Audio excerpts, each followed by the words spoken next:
You're listening to Glove Up or Shut Up on the Angry Marks Podcast Network.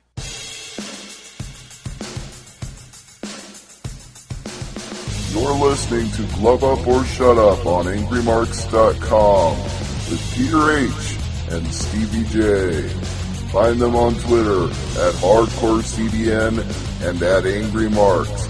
And now, for all the news, reviews, and interviews in mixed martial arts, it's time for Glove Up or Shut Up from AngryMarks.com. And welcome everybody to another episode of Glove Up or Shut Up right here at AngryMarks.com. My name is Peter H. I'm joined once again by my co-host from Omaha, Nebraska, Stevie J. And once again, I am annoyed by Yoel Romero. You know, we'll get there. We have UFC to talk about this week from Australia, plus we've got Bellator and UFC. Bellator on Friday and UFC on Sunday, so it's quite the interesting show we have to talk about, but yes, we should start with the main story.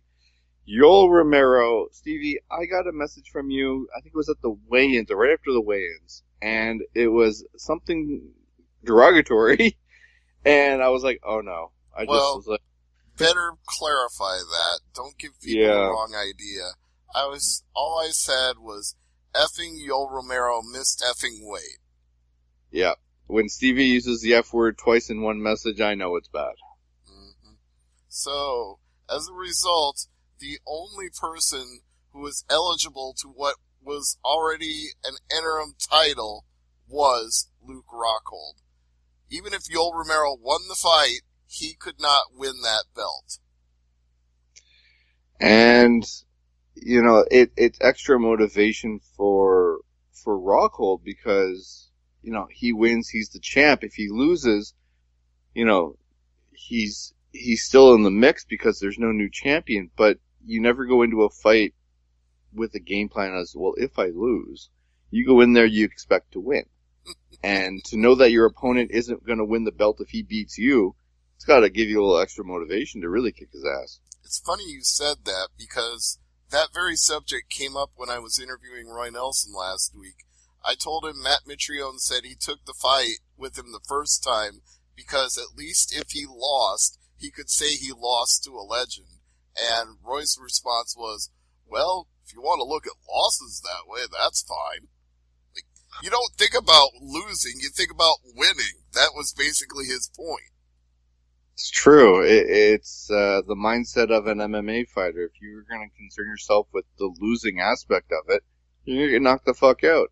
Which is exactly what happened to Matt in that first fight. But we're going to talk more about that in a little bit. Let's get back to Yoel Romero, because as it turns out, the guy who was ineligible to win anything won by knockout in the third round.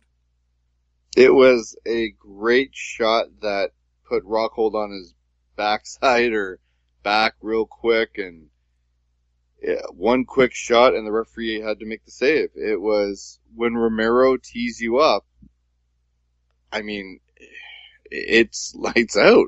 Unfortunately, he just got that shot. Romero has done this consistently now, this strategy of playing possum where he makes you think he's tired, he makes you think he's gassed, he waits for you to get lulled into that false sense of security, and then he just bombs you with one big shot. And one guy after another has fallen for it. The only guy who hasn't is Robert Whittaker, and he's out of action. Yeah. It's I'm just thinking there was a quote. I'm trying to recall who said it, but Romero could have had the rare opportunity to lose 2 interim title fights. Yeah, I guess that's true. But, you know, if you thought it was complicated before in this weight class, it just got worse. Well, I don't know if it's too complicated. You look at the way it breaks down, you have to move Luke Rockhold down because obviously Yoel Romero is rising up to be number 1 contender to the man who now holds the official title that's no longer the interim title, that being Whittaker. But Whittaker, who knows when he's coming back, so you've got several different options there, one of which is Jacare Souza, who also has moved up in the rank as a result of his recent win and the fact that Luke Rockhold lost. So that's your batting order right now. Hell of a batting order. Yeah. I mean, I wouldn't, it's one or two fighters away from Murderer's Row. Well, that whole top five is Murderer's Row is, I think, the point. Yeah. And it's a shame because it was a pay-per-view that when it was first announced didn't even have Romero on it as far as the main event. Mm-hmm. And he comes in on short notice, misses weight, knocks out Rockhold. And the worst part is he has to give 20% of the winner's purse to Rockhold. Yeah, I suppose so. But the more I think about it, the more I really want this Yoel Romero-Jacare Souza fight, because the last time they met, it went to a split decision, and Yoel Romero was the winner in that fight. Wouldn't you like to see Jacare try to revenge that? Wouldn't you like to see Yoel Romero prove that he deserves a rematch with Robert Whittaker by beating him? I think so. Is that a Vegas fight? I think that's a Vegas fight. I can see that. Hell, you can even make it a main event on a card that, not exactly, you don't need to stack it up, but I mean, you make that as the main event for the number one contender. Well, I guess it would be for the interim championship now. You know where else that'd be a great main event? No? Brazil. Ooh. Yeah, I could see that. Absolutely. Can you imagine how rabid that crowd would be to see Jacare beat him in the rematch? How many they could pack a soccer stadium with that. And Romero could fight in his third interim title fight, hoping for his first win. No, don't even call it an interim title fight at that point. Just call it number one contenders fight, and the winner gets to face Whittaker when he comes back. Okay, fair enough. We should move on to Curtis Blades and Mark Hunt. This was, well, to put it mildly, one-sided. You know, your theory that Mark Hunt never has a bad fight on home turf, Mm-hmm. I think that one finally faded. I think we can throw that one away now. On our picks over at MMAdraws.com, I went 4-1. Not to brag or anything, but this Mark Hunt fight was the only fight I got wrong. Who did I pick, Blades or Hunt? I would have to double check. I just saw that on Saturday. I was comparing my picks versus the winners and losers, and I was like, I went 4-1. Damn, okay, cool. We'll fight. Oh, it was Hunt. I picked Hunt. I thought him on home soil can't be beat. Yes, he can. Yes, he can. Absolutely. And you know what? I'm actually more interested in what Curtis Blades had to say after the fight. Oh, I missed that. What did he say? He said he deserves top competition, but what he deserves more than that is to be compensated highly for his track record and for knocking people out, and he doesn't care whether it's for a title or for not a title. As long as they line up a dude and pay him what he should be paid, then he'll take any opponent. And if Bellator is going to offer him more money than UFC, then show him the check and he'll take their money instead. Oh. They're stepping in dog shit, and then they're stepping in dog shit. You know what? It's a smart thing for him to say coming off a win over Mark Hunt. I know you think he's stepping in it, but he's leveraging his base right now. He's saying, look, I'm worth more. I'm a top 5 heavyweight. They've got heavyweights. I can beat them. So you pay me more or they'll pay me more. Let's get a little negotiation war going. But that would be like saying, like, hey, Frank Mir, how you doing? It's like, no, you're going to start calling out other promotions. It's like, if this guy wants to jump, let him jump. You want to be paid? Win your fight. Climb that ladder. The more you climb, the higher you'll get paid. Well, that's exactly what he's done. But at Mark Hunt at this age, is it really a money fight for him to base that claim off of? Mark Hunt 5 years ago, different fighter. But he's still a name fighter. He's still a K1 legend. He's still a guy who was a former top 5 heavyweight himself. It's not like he beat somebody who isn't a known name. He He's beaten 3 straight quality guys, Daniel Omelichuk, Alexei Oleinik, and Mark Hunt. So why not say that? Why not get the bidding war going? Well, if he was to stick around with UFC, who's the money fight for him next? I think you rematch him with Francis Ngannou. That's the only fight he's lost, and the only reason he lost it was stopped by the doctor. He didn't get finished. He didn't get submitted. I give him that rematch, and if he beats Ngannou, then you either got to show him the money or show him a title shot. Be a tough test for both fighters, really. That's exactly why you would do it. Yeah, makes sense.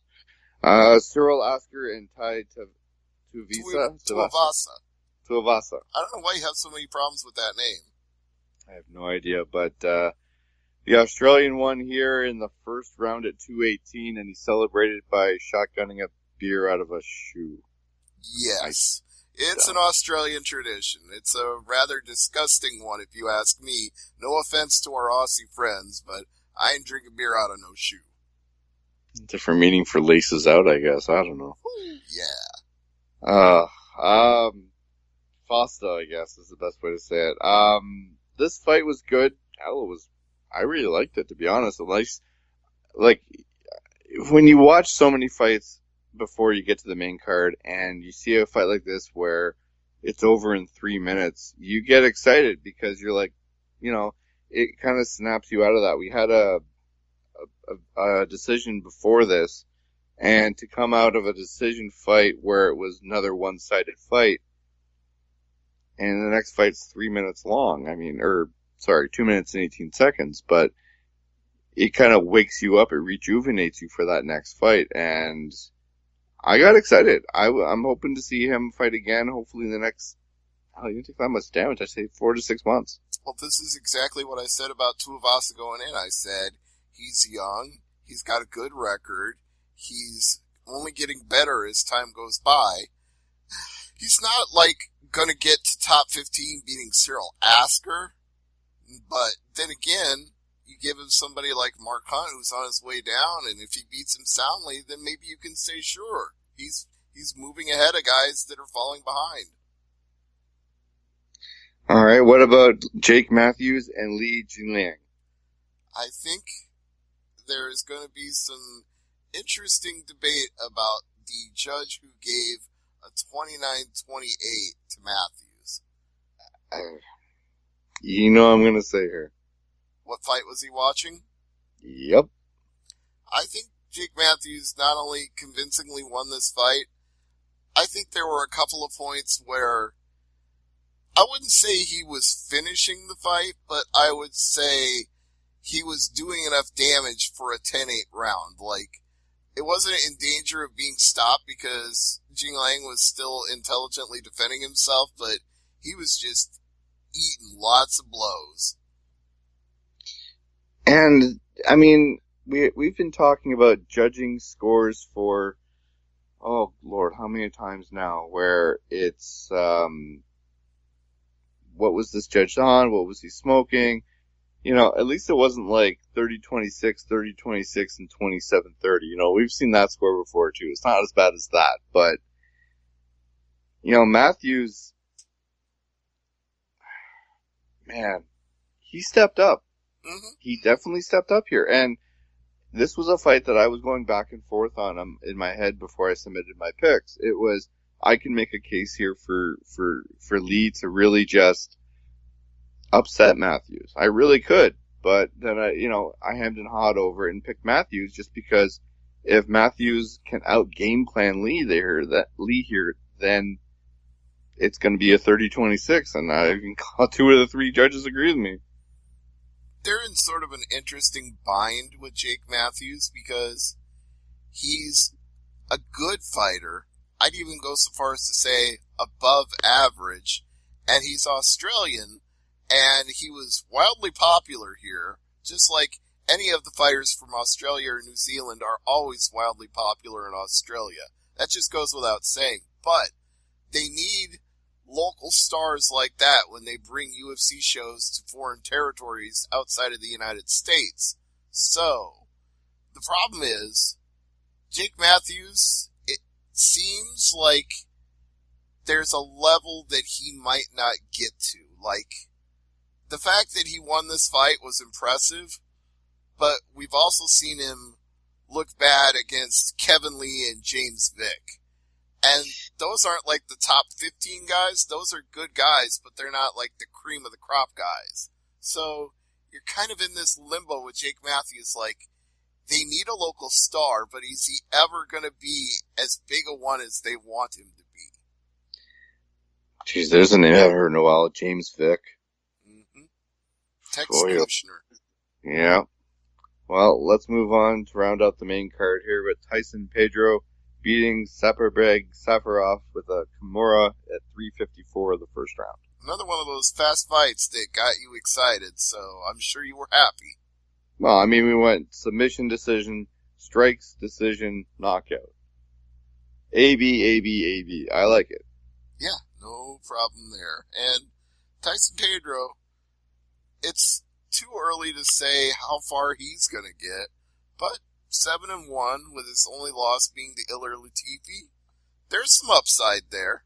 He's got potential. But potential will only get you so far, though. Right. It's the same thing as Jake Matthews. Like, can he get as far as they want to really be the local Australian star?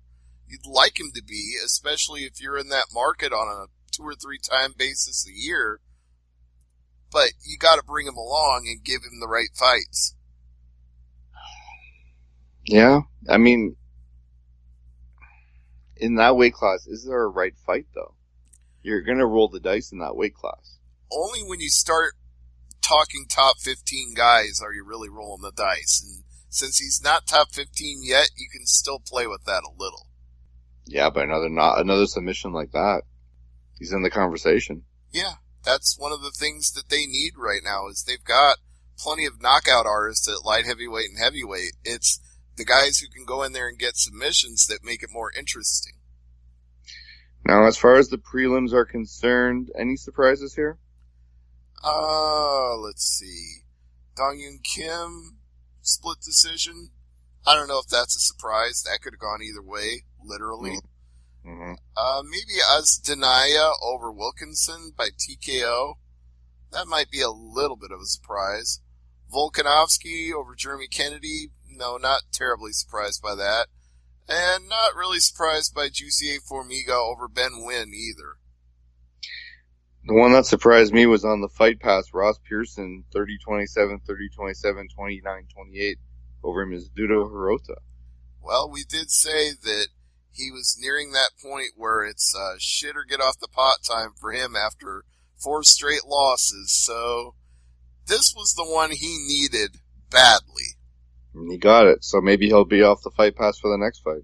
Yeah, he might move up to FS1 after that. We'll see. Now, before we talk about the news, actually, you know what? What would you rather do? Would you rather talk news, or would you rather just jump into the Bellator show because that's the first show we're talking about this week? Why don't we go ahead and talk about Bellator? All right. So it's only a minor show. It's only Bellator 194, Stevie. It's only Matt Mitrione, Roy Nelson in a rematch from the Tough 16 season finale, which Roy Big Country Nelson won by knockout. Yeah, he knocked him out for sure in that one. Ooh. Yeah. Now, to hear Matt Mitrione tell it, he made mistakes, and Roy Nelson capitalized on them. Roy's response to that was rather pointed. What mistakes did he say he made? And I had to be honest and say, well, he didn't tell me anything specific, and Roy Nelson's answer to that was, his mistake was signing the contract. Oh, jeez. Big Country, being witty. That's how you say it, I guess, eh? Mm-hmm. So, there's a lot on the line here. It's not just a rematch, it's also the Heavyweight Grand Prix. So the winner advances to the next round of the tournament. Now, is it bracketed so we know who the next opponent is? Like, they'll get the winner of A and B? Oh yeah, these brackets have been known for months now, actually. Okay, so who does the winner get for this one? Well, I'll give you all of the brackets. I'm pulling up the entire tournament bracket as we speak because I figured you were going to ask me that question. On the right side of this bracket, we have Matt Mitrione and Roy Nelson facing the winner of Ryan Bader and King Mo. Oh, jeez. On the opposite side of the bracket, we have Rampage and Sonnen facing the winner of Fedor and Mir. So we already know on that side, Chael Sonnen advances to face Frank Mir or Fedor. Oh, boy. Now, I have to tell you something that Big Country said, because this plays into the discussion that we're having right now. Okay. He thinks that Ryan Bader is going to win the opening round, and that he's going to wind up facing Bader because he believes he's going to beat Mitrione a second time. He says after that fight, he'll not only move on to win the heavyweight Grand Prix, but you can call him the light heavyweight champion because he'll have just beaten the champ. It doesn't work that way. You know that. I know that, but it's a fun thing for him to say, and it was amusing to hear and write down in an interview, so why am I going to argue with him? If he wants to call himself the light heavyweight champion at 265 pounds, then let him. It makes good copy. It does make good copy. I will grant you that, but boy, oh boy, this is a fight that, I mean, we saw this fight before at the Tough Finale, you mentioned that, but 2018? That is sort of the interesting thing here is I feel like since the time the two of them fought, Matt Mitrione has improved greatly. I think he's a more well-rounded fighter. I think he doesn't get into slugfests unnecessarily. He knows that, in fact, in his own words, fighting Roy Nelson is an IQ test. You can either pass it or fail it. If you stand in the middle and trade with him like you're in a phone booth, you're going to fail that test. Okay, that's one way to say it. Mm-hmm. I'm going to go with Mitrione in this fight, but the prospect of Roy Nelson fighting King Mo in the next round, it's tempting, but I can't. I gotta go Mitrione. Well, he actually doesn't want to fight King Mo because they're friends. Exactly. That's why I'm thinking, like, it's the old Cormier versus Kane argument. Would they fight each other if there was, like, significant stakes behind it? Yeah, I suppose that's true. And I'm going with Matt Mitrione by decision as well. It's not because I don't think Roy Nelson can't touch his chin. It's because I don't think Matt Mitrione is going to give him that same opportunity. I think Roy Nelson is going to have to make that opportunity, and there's a problem with that. The problem is he's coming off a cold. Really? Yeah, he said this in the interview. Not that I'm not thinking he isn't fully over it by now, and not that I'm thinking he isn't going to come in well-rested, well-hydrated. But if that affected his camp in any way, and it leaves him just a little bit short of catching up to Mitrione and touching his chin, that tips the margin for Mitrione. And I mean, it's in Connecticut, so you know at this time of year it's not exactly warm. No, but the weather alone is not going to affect him. It's whether or not he's still feeling ill. Again, I'm not saying that he is still feeling ill. I'm saying that might have messed up his camp just a little bit. Yeah, fair enough. Derek Campos and Patrick Pitbull Frary, I mean... Patricky. Sorry, Patricky. I always screw that up. I'm kind of leaning towards Pitbull on this because he seems, from what I've read online over the past week, and it's gonna be weird to say this, he seems more pissed off than normal. I wouldn't characterize him as pissed off. I would characterize him as highly motivated. He believes he's had the best training camp ever for him so far because they built a new gym, they put a real UFC octagon in it, and he knows that after beating two former world champions, in his own words, a loss here would be 10 steps back. Yeah, absolutely. It's a risky proposition. He's taking a guy who he's already beaten and giving him a second chance. The only reason to do that is to prove a point.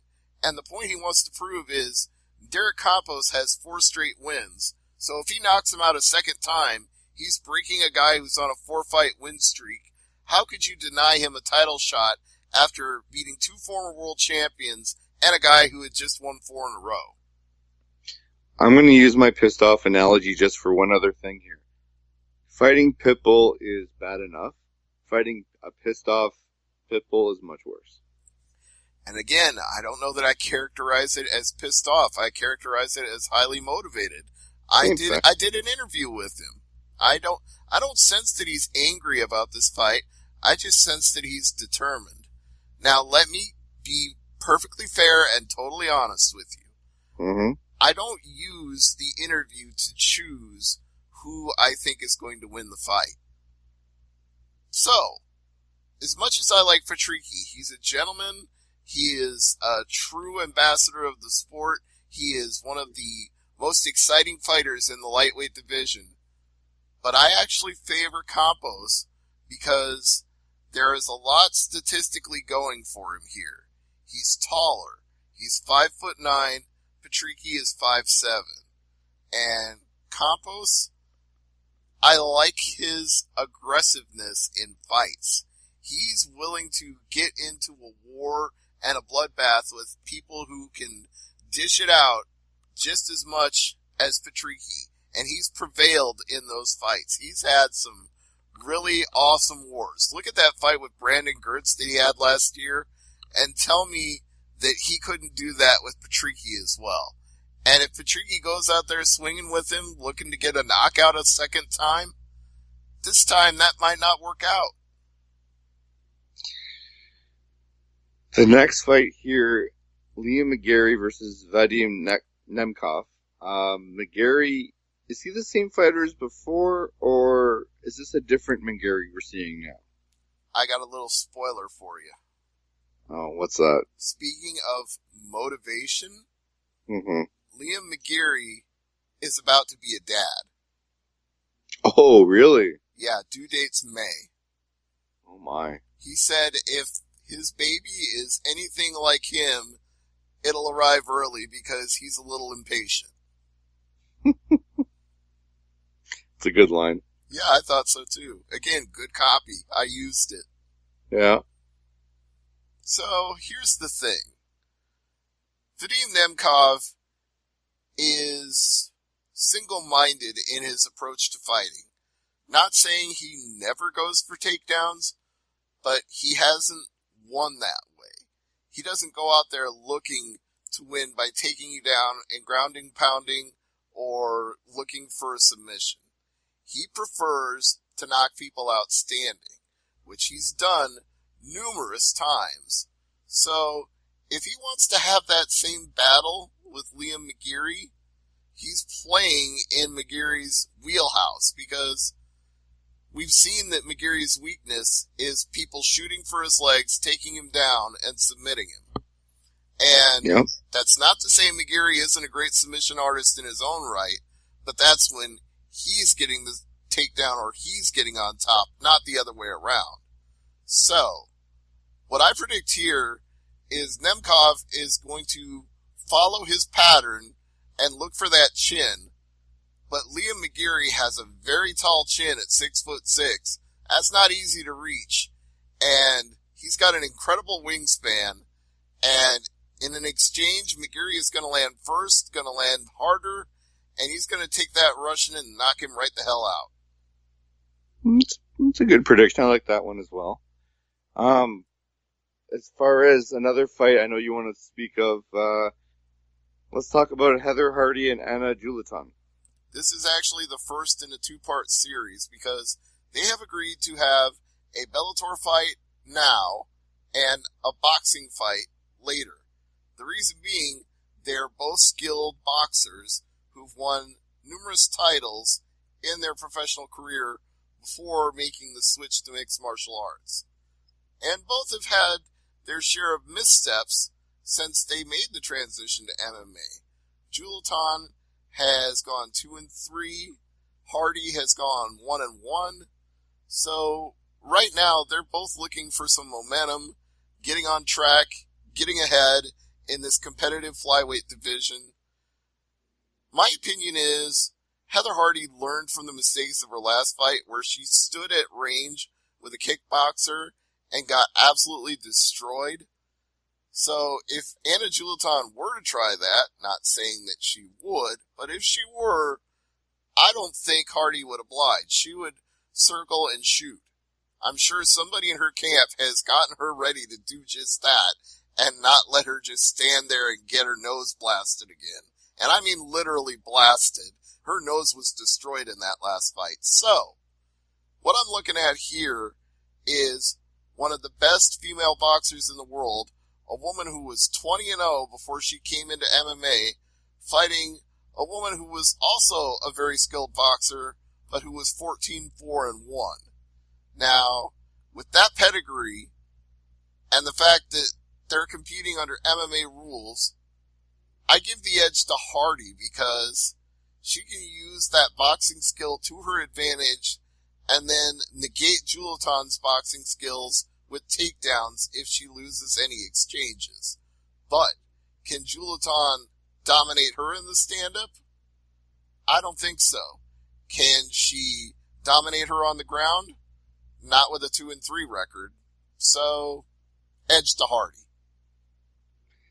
I just don't see this fight going to the ground, though. I'm saying it's available to Hardy if she needs it, but I don't think she does. Right. Okay, well, the other fight on the main card is Taiwan Claxton and Jose Perez. This fight exists for one reason only. Do you know what that is, Peter? Nope. I'll tell you and I'll tell our audience. It's because Taiwan Claxton hit the flying knee of doom in a fight last year that made every highlight reel conceivable. He jumped up in the air, flew across the Bellator cage, and cold cocked a guy in the head and left him for dead. Well, I mean, it's a Bellator show on Paramount. Opening fight, you'll get the... Oh, yeah, I remember that fight. That type of casual audience to get that, the and first you know fight. They're going to show that replay a million times before the fight starts. Absolutely. And they're furthermore, mm-hmm. they're giving him a guy who is 0-1. So they're basically telling you, and telling him for that matter, we're giving you every opportunity to go out there and do what you did the last time. We don't care if it's a flying knee, or a spinning back fist, or an elbow to the head, or a straight up uppercut. Just go out there and be impressive. We're giving you an 0-1 guy. Take your best shot. Now, on the prelims, not much to write home about. It just seems like a hodgepodge of fights are on the undercard. Well, I mean, it's always that way with most shows, but I think there are a couple of worthwhile names on here. You got Andre Fialho at lightweight facing Nick Giletti. That should be a quality fight. I would also look forward to Dean Hancock and Marcus Surin at lightweight. Those are two guys that we've seen in the lightweight division making a little bit of noise. So I feel like there's a little bit of quality here. Maybe if we need an extra fight to bonus, maybe one of them will get bonused. Maybe. All right. So before we talk UFC Fight Night 126, we should move on to the news. And no one was happier than Robert Whittaker when Romero won that fight. I suppose so. That is not a surprise at all, but it was, it kind of shows who he wants to fight and who he doesn't want to fight. Well, yeah. I mean, he probably thinks there's a better chance of Luke Rockhold taking him to the ground and making his life miserable, whereas he feels like he's already solved the puzzle of Yoel Romero, so if he's got to do it again, why not? Now, apparently Rockhold is going to take this loss and might convert it into a change in weight class to light heavy. Yeah, I heard him talking about that as well, so it's possible that's a good move for him. I mean, if you look by the numbers, I'm not talking about his win-loss record, I'm talking about his physical stature, and like a lot of guys that fight at middleweight, he's not a small guy, he's 6'3", so a transition to light heavyweight would be rather easy for him. I mean, he's probably cutting a significant amount just to get to 185. So, let a guy who's already 6'3" with a 77-inch reach just not cut so much weight. Cut 10 pounds instead of 25 pounds and be better shape, maybe even a little more muscular. It might work out really, really well. Well, I mean, he's only 33. If you're going to make a change like that, this is the time to do it. Well, speaking of exciting fights, we do have Tim Boetsch against Antonio Carlos Jr., UFC Fox 29 in Arizona. Yeah. So that's a good fight. I've always been a big fan of Boetsch. Yeah, the Barbarian has been doing this for a really long time. I feel like we saw him on the card in Montreal as well. We have to go to another show soon, bud. Yeah, we do. Speaking of Montreal, I hate this story. I really do. I'm going to speak about Ben Askren again. All right, let's hear it. He's predicting a 2019 fight in Montreal against Georges St. Pierre. Well, he can predict that all he wants, but I don't see Dana White or anybody in WME IMG giving it to him. I think Montreal is such a rabid MMA crowd that maybe half the audience would know who Askren is. They would really have to really promote Askren to have him appeal to the UFC's casual audience. Like, who's this guy? Who do you think he is? And then they show the early Bellator. They can't even do that. No, Bellator would probably not license the footage. Now, one championship, they might oblige. They would license UFC some footage, but that would require UFC to be interested. And look, I'm being honest about this here because I like Ben Askren more than most people do. I think he's a phenomenal fighter.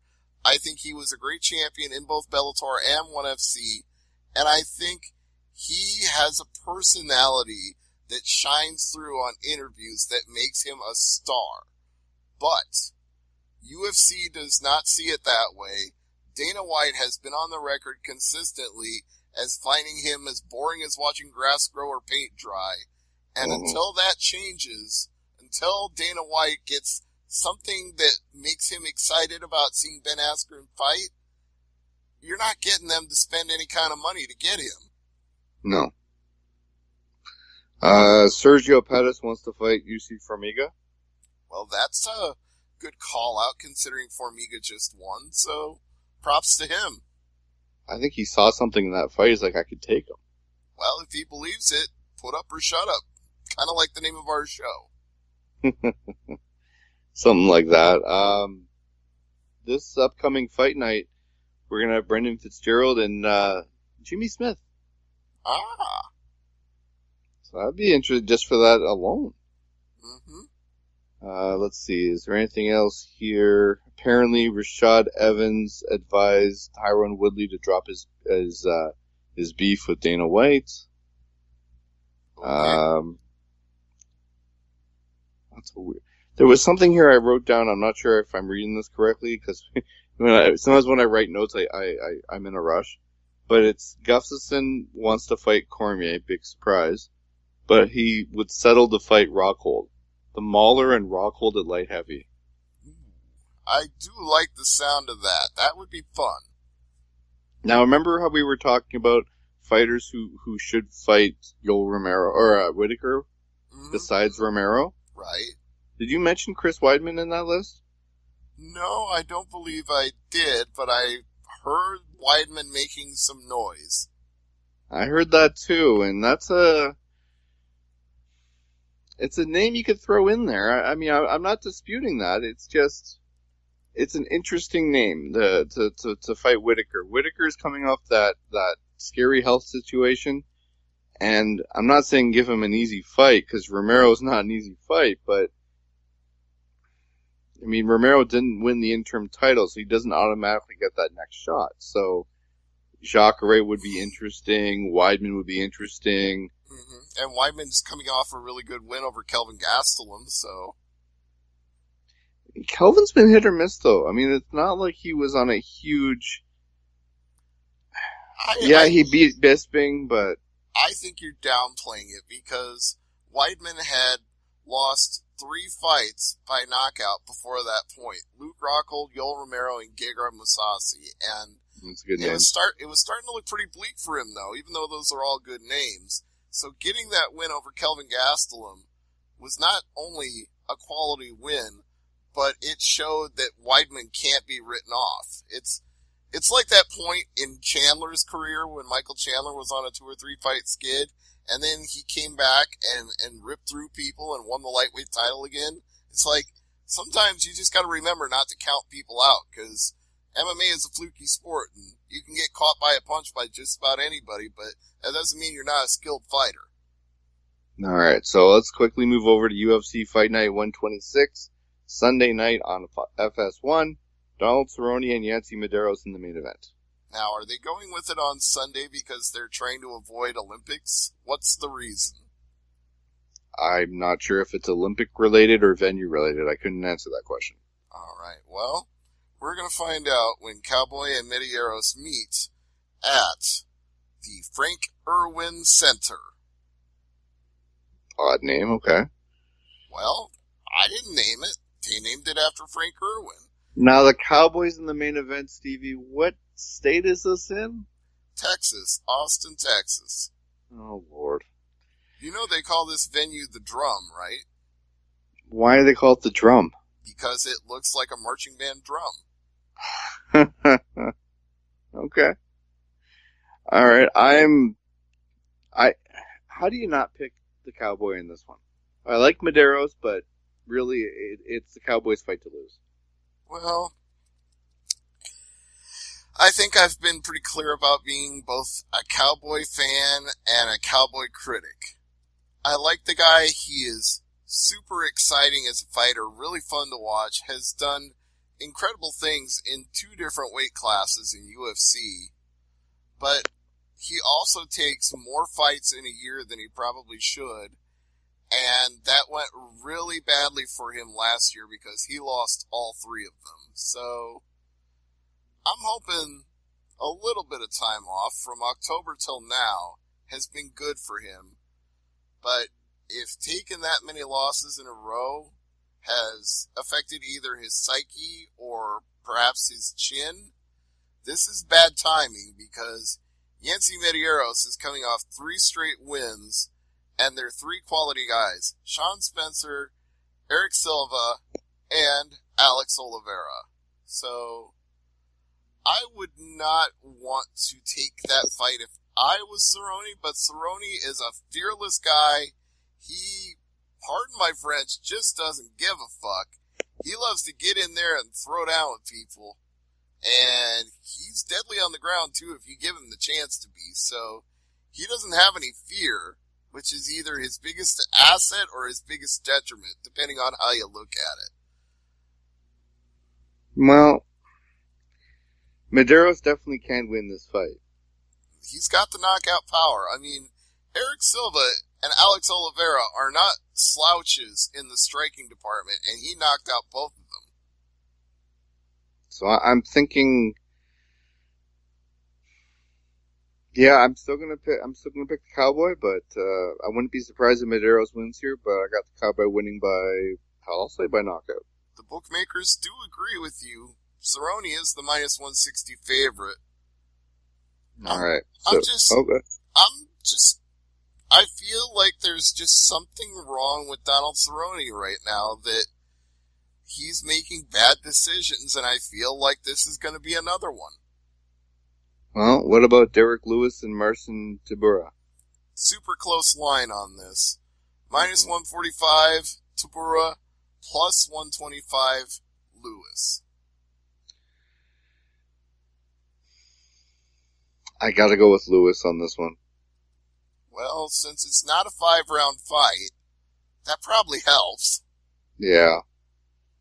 But it's not like there aren't holes in his game, and it's not like we haven't seen people expose them. It's just, he's got what you like to call the one-punch knockout. He puts it on your chin, you're going to sleep. When it comes to this fight, I mean, yes, Lewis has holes in his game plan. When we talk about game plans on the show, but it's for this fight, I think Lewis has to focus more on closing those holes to the point where if you think that, you know,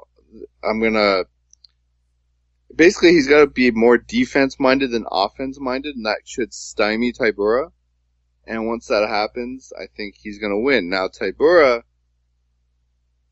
he's either going to try to exploit what he thinks is the weaknesses in Lewis, or if they both become defensive, we're going to get a really boring fight, too.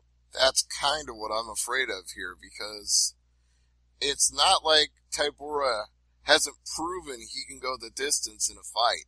So he may be thinking, I just need to wear this guy out and get him the gas in the third round, and then I can take advantage. And for his part, Lewis may be thinking, I gotta not gas out, I gotta save everything in the tank until the third round. So you're right, we could have a real shit show here. Now, the aforementioned James Vick is fighting Francisco Trinaldo. That is correct. That's our lightweight bout, third from the top on the card, with a line of minus 220 for Vic, plus 180 for Trinaldo. To get things moving along, I'm just going to say Vic. Yeah, I got Vic as well. Millender and Alves, who you got? It's interesting line here, plus 150 Millender, minus 180 Alves. I'll go with Pitbull. Yeah, okay, I'll go Pitbull on that one. And before you ask, we have a line for Sage Northcutt and Thibaut Gody. Minus 300 Northcutt. No, jeez. You don't agree with that, do you? No, but go ahead. Well, I think Northcutt, with the Michael Quinones fight, finally showed us a little bit of development, because it had been almost a whole year off since his really terrible performance with Mickey Gall. Yep. I think we're starting to see him rebound from the hype wearing off. And I think he's a good fighter. I think he just got caught up in that whole thing of being the poster boy, and it got to his head. And if you look at Goatee's record, other than knocking out Andrew Holbrook in September last year, he's not been doing that hot. He got choked out 2 times, and he got TKO'd by Chad Lepre. So I'm looking at Sage Northcutt like, yeah, the time is right for him to take an opponent like Thibaut Gotee and show his evolving MMA skill set. I think the line is too high, though, for Northcutt. I'm not saying it is too high, but I do like Northcutt in this fight. I'm going to pick Goody as an upset, but you could parlay that with a couple other fights on this card, make some money. Sure. As far as do we have an opponent for Jessica Aguilar? I don't think so. I think that might have been scratched. Damn. Okay. I believe Souza pulled out with a hand injury. Oh, that's too bad. Yeah. It looks like we got a Brian Camozzi, Jeffrey Neal fight on the main card instead. And that's minus 215 for Neal, plus 170 for Camozzi. You know what? You want to go with an upset pick? Why not go with Brian Camozzi? Yeah, I could definitely sign up for that. Yeah, I'm signing up for that. I feel like it's time for him to show his involvement after taking 2 straight losses. This is the time for him, being off all the way back to July of last year. He would be a completely new man right now. And one fight I'm very intrigued about on the Fight Pass prelims, Alex Morono against Josh Berkman. Yeah, it's getting about that time for Josh Berkman to possibly, not definitely, but possibly consider hanging up the gloves, because he's won 1 fight in his last 7. And basically, that's going to do the show for UFC Fight Night 126. And Stevie, I did save one last news bit just for you for the end of the show. Speaking of someone who hang up the gloves, somebody was asked if he wants to come back, and he's thinking about training for a comeback. The one and only Iceman, Chuck Liddell. No. Apparently he just got booted off Celebrity Big Brother, and he was training the whole time on his boxing. They didn't show that on the camera, of course, but he's basically training for, maybe I still have enough in the tank to go for one more thing, and if UFC won't sign him, maybe Bellator. His dream opponent would be Chael Sonnen. I don't know if I like that matchup. I don't like the fact Liddell's entertaining this matchup right now. No. How many ways can I say no? Chuck Liddell, do not fight again. No, no, and no. Alright, what's on tap for Thursday Night AMP? Hopefully Abby is back. That's all I have to say right now. If she's back, we'll talk about New Japan. If she's not, we probably will anyway. And New Japan, big signing for their Long Beach show. It's Justin Liger against Rey Mysterio. Jushin. Sorry, it's late here. Dude, you are killing me with your names here. I need some coffee, man, or something. Jushin Thunder freaking Liger, man. I know. One of the guys was on my... Make a drop of me saying that. Jushin freaking Thunder Liger, man. Alright. For Stevie J, I'm Peter H, the Hardcore Canadian. Thanks for listening, and as I always say, never leave it to the judges. Good night, everybody. See ya. Who wants a KO for Christmas?